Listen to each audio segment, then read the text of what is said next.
Loco, esta serie se pone cada vez más meta. ¿Me estás jodiendo? ¿A quién están tomando el pelo? ¿A ellos? ¿A mí? No sé, ¿qué importa? Está buenísimo. Aló, gente, bienvenidos a un nuevo video de Lean, acá en mi canal Lean de la Sabia, donde yo hablo de cosas que me apasionan y Rick and Morty definitivamente es una de esas cosas. En este video voy a estar hablando completamente con spoilers sobre el capítulo número 7 de la sexta temporada. Va a ser desde mi punto de vista alguien que le encanta esta serie, vengo haciendo videos sobre ella hace mucho tiempo, les dejo la lista de reproducción abajo. Igualmente me encantaría también escuchar tu punto de vista sobre el capítulo y sobre el video, ¿qué te pareció? El video va a estar dividido en partes por si querés ir directamente a alguna y voy a estar empezando por lo que es mi opinión y análisis general del capítulo. Llamado Full Metal Jacket Rick, que está basado en la película Full Metal Jacket. En este caso no tiene nada que ver con la película, es más que nada una especie de chiste sobre el título. Digo que no tiene nada que ver con la película porque es un drama militar de Stanley Kubrick, o sea, no va con lo que se vio acá. Pero sí tiene que ver con que Rick está a full con lo que es meta. De hecho, este capítulo se puede considerar como una secuela directa al capítulo número 6 de la cuarta temporada, llamado Never Rick and Morty. Pero claro que no sé por qué, yo fui a ver el capítulo de vuelta porque quería recordar muchas cosas, y si haces clic en el capítulo 6, en realidad te está poniendo el 7. O sea, si quieren ver el 6, tienen que cliquear el 7. Rarísimo. Pero HBO Max andando mal no es nada nuevo tampoco. Y el propósito de este capítulo fue más que nada no solo continuar la historia de Jesús y el Storylord, sino también reírse o seguir riéndose de todo lo que es los tropos, los clichés de los guionistas y también las críticas de los críticos y la gente. De hecho, si recordamos, creo que el capítulo del tren que este continúa es como uno de los primeros capítulos que causaron mucho furor en lo que es dividir el público de Rick y Morty. Porque el capítulo del tren había sido un capítulo que se reía de lo que la gente pedía. Se reía de lo que la gente pedía a Evil Morty y que a Rick le chupaba todo un huevo. Entonces me acuerdo que hubo gente que estaba ofendida y había dejado de ver Rick and Morty por culpa de ese capítulo. Y en este como que redoblan la apuesta porque no solo se siguen riendo de lo mismo, sino que también se empiezan a reír de ellos mismos, los escritores, los guionistas. Se ríen justamente de todo lo que son las maneras de escribir, del camino del héroe, de todo lo que es meta, de las herramientas de escritura que hay, sea para libros o para guiones. Y como siempre también nos ayuda a entender más a Rick como personaje, dándonos cuenta de que todo este tiempo él venía haciendo chistes sobre que esto era una serie, y en este capítulo confirma que él supo siempre que esto era una serie. Y no solo eso, sino que siempre estuvo controlando el universo, aparentemente, con la ayuda de Redcon, que más adelante voy a estar hablando de eso. Pero bueno, me da a entender de que, ok, la serie está diciendo, mirá, si hay cosas que cambiaron o nos hicimos los boludos fue porque Rick lo sabía y porque pidió ayuda para que se borren ciertas cosas. Por eso es que en la portada quise poner que Rick cambió la historia, porque lo volvió a hacer y ahora sabemos cómo lo hace. Y a mí el capítulo me encantó. No te digo que es el mejor capítulo de esta temporada, pero es otro capítulo que me hace pensar bastante y me hace reír justamente por todo lo que toca. Pero increíblemente el chiste que más me hizo reír creo que fue el más pelotudo de todos los chistes del capítulo. ¿Por qué? Porque cuando Storylord se está muriendo lo ve a su creador y le dice me fallaste o me decepcionaste. Y el creador, como para darle dramatismo, le dice lo mismo, pero en realidad contesta lo que cualquier escritor hace que conteste un héroe o un mentor. Que es un recurso muy recurrente, justamente, valga la redundancia. Por ejemplo, en la película de Batman, la tercera, vemos como Alfred está diciendo a Bruce Wayne, te fallé. Cuando todos sabemos que Batman nunca le hubiera dicho, me fallaste, Alfred. No, Batman diría, te fallé, Alfred. La traducción no estuvo tan bien porque decir me decepcionaste en vez de me fallaste es raro, pero a mí me causó gracia como el escritor, solo para darle dramatismo, terminó diciendo lo mismo que él, porque claramente ni escuchó a su creación, simplemente le dio dramatismo. No sé si se entiende lo que quiero decir, pero me dio mucha gracia esta vuelta porque fue estupidísimo. Pero bueno, vamos a hablar mejor de cada una de las partes porque hay bastante que contar. La premisa de este capítulo arrancó con el principio, donde vemos que Rick se está dando cuenta de que hay un previously on Rick and Morty. Nosotros como espectadores también vemos que, pará, ¿por qué hay un previously? ¿Por qué hay un anteriormente? Justo en Rick and Morty, que nunca le importa lo que pasó antes, o se ríen de que importa. Para el que no sabe lo que es un previously, generalmente en series como del estilo Lost, que yo siempre me acuerdo del previously on Lost, siempre se hacía como un recuento de lo que pasó antes. Por ejemplo, hoy en día pasa con series como Andor, si querés, o House of the Dragon, series de drama donde la trama y los eventos son importantes, te los refrescan al principio del capítulo. Pero Rick and Morty nunca había hecho eso, y por eso a Rick le estaba sonando raro las cosas que iban pasando, y por eso eso, a medida que se iba dando cuenta, cambiaba las cosas, como pedirle casamiento a Morty, que me causó mucha gracia. Y todo esto pasa porque Rick tiene bien en claro lo que es la meta historia de todo esto. Él sabe que está dentro de una serie. Lo que es gracioso también acá es que se usan muchos recursos de los Previously, porque se están riendo también de las típicas tramas que pasan en historias de este estilo. Por ejemplo, ver que Summer quedó embarazada. Que después, cuando Previously más adelante del capítulo vuelve a usar su poder, el que queda embarazado es Morty. ¿Por qué? Porque alguien tiene que quedar embarazado en una serie de drama. Generalmente los Previously lo que hacen es contarte resumidamente lo que pasó en la serie hasta ahora, y también lo que hacen es, a veces te spoilean porque las cosas que te recuerdan van a ser utilizadas en el capítulo. Por eso es que Rick más adelante terminó escapando del mundo meta con esto. Y resulta que el monstruo que estaba haciendo todo esto es Previously On, que después más adelante le dijeron Leon. La traducción directa sería previamente en o anteriormente en, pero no suena tan lindo. O sea, el monstruo se llama lo que está representando. Y acá vemos que Rick por fin realmente blanquea que él sabe que está en un dibujo, y se lo da a entender a Morty, que también se está dando cuenta cuando ve que están viajando por la introducción, y de hecho que se vayan riendo de cada una de las cosas de la intro, como Rick diciendo, uy, esto otra vez, uy, esto nunca pasó, uy, este es el mejor capítulo, de cosas que nosotros también nos preguntamos cuando vemos la intro. Acá Rick nos da a entender de que varias veces nos dio guiños a nosotros los espectadores, como diciendo, ay, mirá, esto es algo que estoy siguiendo del capítulo pasado, uy, mirá, esto es muy temporada 2. Pero él estaba conforme con solamente darle guiños a los espectadores que él sabía que estaban ahí. Rick termina peleando con Previously On y termina escapándose, no sin antes amenazar a Morty con un arma.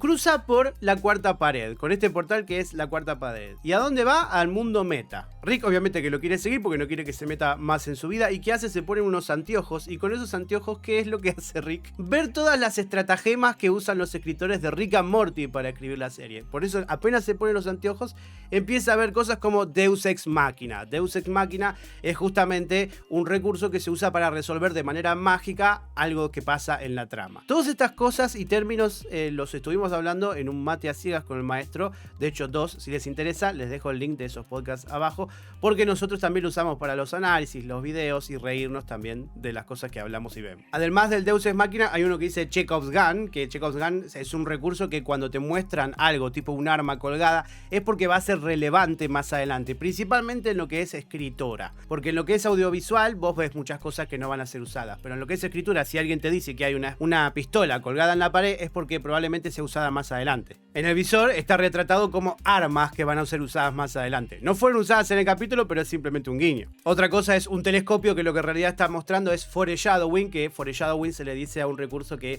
te está dando a entender algo que puede llegar a pasar o que va a pasar más adelante. Acá estás viendo un telescopio. Y después otras cosas como por ejemplo la moto, que es algo que va a agregarle la acción a la situación. O el ticking clock ahí arriba, que en realidad lo que quiere decir ticking clock es que hay que darle urgencia a la situación que está pasando. Y el visor lo que hace es ver la meta radiación, que en este capítulo nos enteramos que es algo que Rick ya tenía muy presente. Y también se nos presenta un nuevo aparato que es un control remoto para ir a este mundo meta, que cruza de la realidad a la meta. De ahí obviamente tengo que hablar de quién es el verdadero villano de este capítulo, porque cuando van al mundo meta vemos varias cosas interesantes. Otra cosa que quiero recalcar es que antes de encontrarse con el villano de este capítulo, vemos que están corriendo por el mundo meta, donde los visores no andan porque todo es meta. Y cuando están corriendo hay una flecha que apunta hacia la montaña que dice Trials, que viene a ser viajes o pruebas. ¿Y a qué se refiere con esto cuando dice que si hubiera ido para ahí se convertiría en el héroe? Porque una de las cosas que se ríe este capítulo es del típico viaje del héroe, que el héroe para convertirse en tal tiene que cruzar varias pruebas. Si va para el lado de las montañas es porque es una persona que se va a convertir en héroe, y Previously On no era eso. Otra cosa interesante de este mundo meta que está diciendo Rick es que a más tiempo están, más se cuestiona la credibilidad de lo que está pasando. También acá se ríe de Space Jam, porque en Space Jam pasaron tantas cosas random de mezclar tantos mundos y tantas cosas que ya no era creíble nada. Y Rick y Morty lo terminan acorralando a Previously On, el enemigo que estaban buscando, y este usa una herramienta que Rick ya había usado justamente en el capítulo al que este está continuando. Porque cuando estaba luchando contra Storylord y todas las tramas que Storylord habría planteado, Rick, para salir de la situación, hizo algo que él nunca haría, que es convertirse en católico y rezarle a Dios, y Jesús había venido y lo había salvado. Justamente acá Rick no se dio cuenta, pero Previously On hizo la misma herramienta y volvió a aparecer Jesús. Y resulta que todo esto era una trampa de Storylord, el villano de ese capítulo al que vengo mencionando, que se había quedado encerrado junto con Jesús dentro del tren. o sea, fuera de la realidad. Y Story lo que quería era venir a la realidad, cruzarla, y usó a Jesús y a Previous Leon para eso. Y Jesús los empezó a cagar a trompadas, y acá a Morty se le escapó decir un chiste. Jesús, ¿en serio cagándolos a trompadas? ¿Nunca viste South Park? En la serie de South Park, el personaje de Jesús también es alguien recurrente que no te digo que es tan violento y tiene tantos poderes como este Jesús, pero bueno, es como que se están riendo de esto. Y Rick dice, sí, esos son los chistes meta que me gusta, que es una pequeña muestra de lo que es reírse de lo meta, no irse muy a lo meta, como en este capítulo, que obviamente a Rick no le gustaba. En el medio de la pelea, otra situación que me causó gracia es que los cagó a palos Jesús, pero en un momento Morty, todo decepcionado, queriendo luchar, ¿qué hace? Tira la primera piedra con Jesús. Me causó gracia ese detalle, como diciendo que Morty era libre de pecado, cuando claramente no. Y resulta que Jesús fue derrotado por Previous Leon, el que había sido traicionado por Jesús porque le había arrancado las alas. Y acá es cuando vemos el Previous Leon en la vida de Jesús. ¿Qué había pasado con Jesús todo este tiempo? Vimos prácticamente toda su vida. Conoció a la prostituta o trabajadora sexual que se llama María, se enojó con Judas, se rieron de que la prostituta se llamaba María como su madre, y María era un personaje recurrente a lo largo de su historia, que también vimos que el poder que Jesús descubrió tener era no morirse. Y el Previous Leon jugó con todo esto, que vimos que habló con Napoleón Bonaparte y dijo que él trabajaba solo, derrotó al monstruo del lago Ness, derrotó a Drácula que quería robarle su sangre para ser realmente inmortal, o sea, estuvo bien. Pero lo interesante es que en un momento Jesús se pudrió de tener sus poderes y le pidió a una bruja que se los saque, y ahí fue cuando se terminó muriendo como una persona normal, riéndose de que la enfermera que lo cuidaba se llamaba María. Y así fue como Previous Leon aparentemente terminó matando a Jesús porque le robó toda su vida potencial, o sea, todo lo que podría haber llegado a pasar con su vida. Porque obviamente no fue solamente pasado, sino que el Previous Leon que mete él cuenta toda una vida distinta, como un resumen de esa vida. Y Rick le pega a Previous Leon porque obviamente lo necesita para lo que va a hacer más adelante, y Morty se enoja, ¿por qué lo haces eso si nos acaba de ayudar? Y Rick le dice, porque es meta, Morty, lo meta no importa. Y ahí en un momento que rompe la cuarta pared, Rick nos mira a nosotros y nos dice, tu vida es lo que importa, como diciendo, en el momento a mí me dijo, pará, ¿mi vida importa? ¿Estás diciendo que mi vida importa, Rick? ¿Vos estás valorando mi vida? Y la cuestión es que en el medio del interín, mientras Jesús peleaba contra Rick y Morty, vimos que Storylord le robó el aparato para cruzar la realidad. Más adelante hablo de eso. Primero quiero hablar de lo que hizo Rick y Morty con Previous Leon. Los llevaron hasta una fortaleza que es de los autodenominados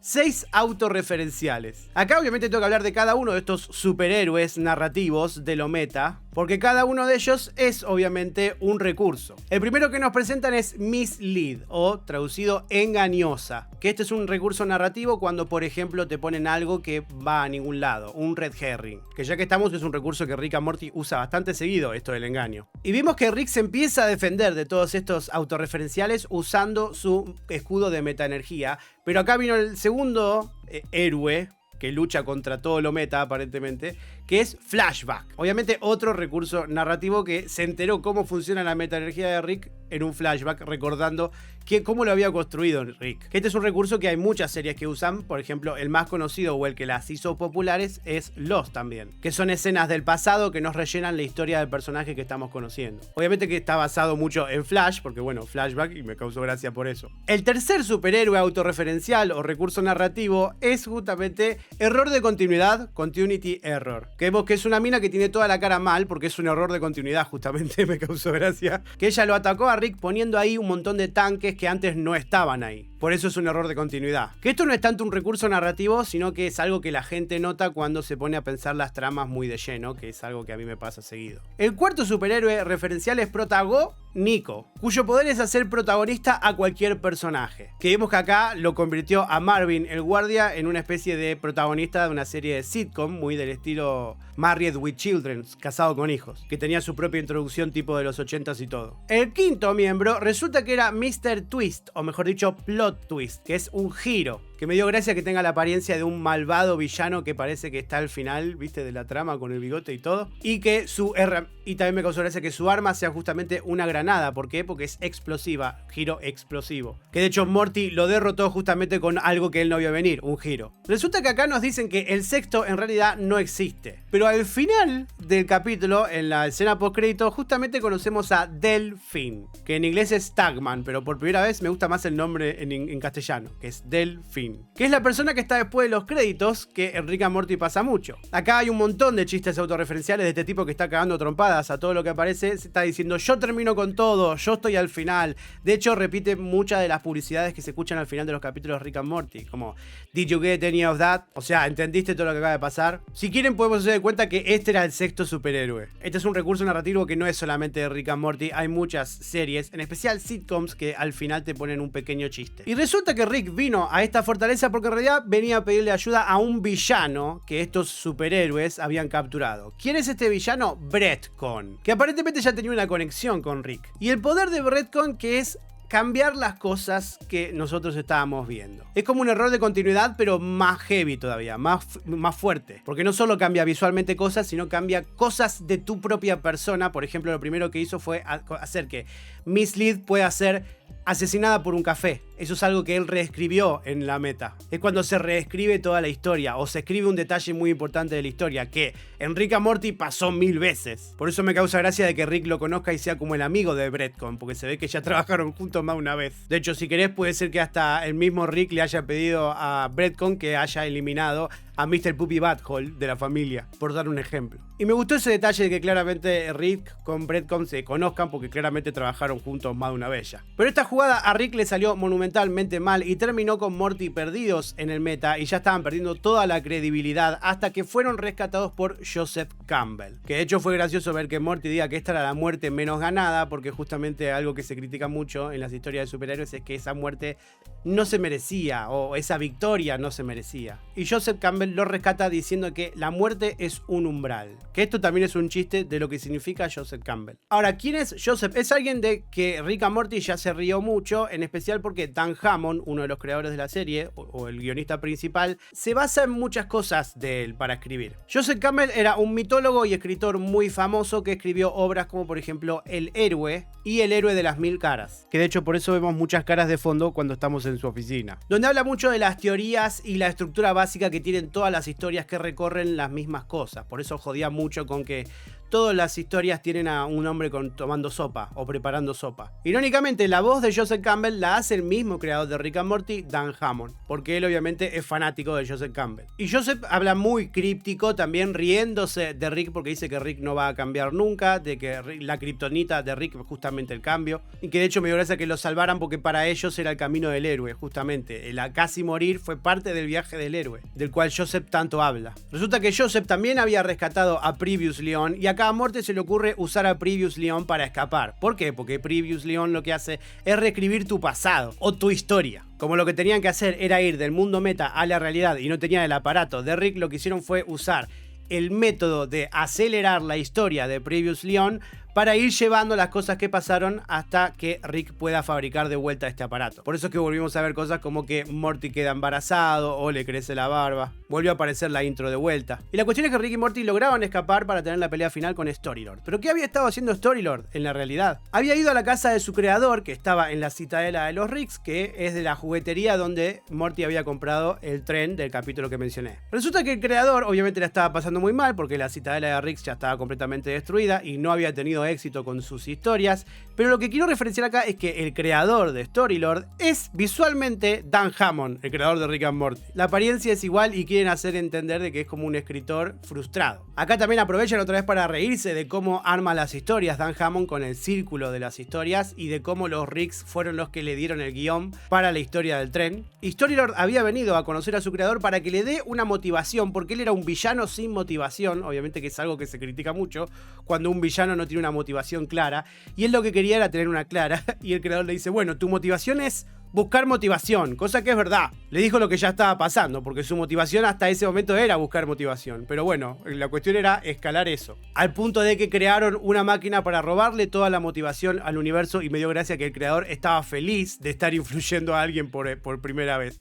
Que es lo que todo artista quiere hacer, influir a alguien. O generar algo en alguien. Acá vemos cómo la gente va perdiendo la motivación en todos lados, inclusive la motivación de procrastinar. Storylord termina ganando mucha motivación al punto de que puede lograr muchas cosas herramientas como pelearle en un mano a mano a Rick, que de hecho se cura simplemente porque quería curarse. Rick también en medio de la pelea empieza a revolearle con muñecos de Rick, algo que era muy raro, pero bueno, tiene lógica porque estamos en la citadela de Rick. Que vendan muñecos de Rick era lógico. Y Morty mientras estaba peleando con el creador o haciendo que el creador deje de darle motivación a su producto. Y recibió la ayuda de Joseph Campbell, que lo que hizo básicamente era Joseph Campbell decirle al creador de Storylord que era un mal escritor, que no todos los escritores funcionaban bien, o que no tenían la inspiración suficiente, o que a veces fracasabas. Y que en este momento para poder ser héroe tenía que parar de hacer esto, porque si no iba a ser malo. Otra vez Joseph Campbell queriendo hacer que alguien sea el héroe.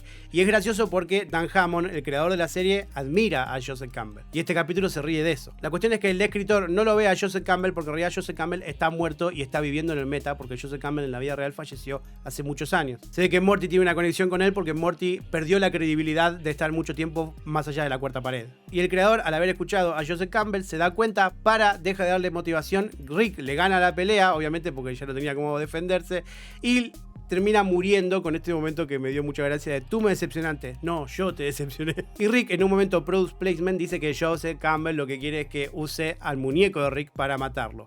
Que es simplemente para reírse de cuando las series hacen un product placement de un producto para que veas, ah, mirá qué rico este café. Por cierto, lo promociona con una página web que les estoy mostrando porque existe en serio, solo que si haces clic para querer comprar el muñeco, lo que hace es llevarte a la página de Adult Swim para seguir viendo Rick and Morty. Y así tenemos que Storylord terminó muriendo y el creador se fue solito hacia su casa a replantearse las cosas que le dijo Joseph Campbell, pero resulta que como es un escritor que lo que hace es sobrepensar todo, entendió cualquier cosa de lo que Joseph Campbell le dijo y ahora se piensa que lo que tiene que hacer es escribir la historia sobre un escritor. Lo irónico de todo esto es que este capítulo fue la historia de un escritor. O sea que el capítulo mismo termina con un chiste meta. Sin querer queriendo. Y bueno, gente, un gran capítulo que la verdad me gustó bastante. Espero que este video les haya gustado o servido. Si fue así, no se olviden de darle me gusta, que en serio sirve un montón.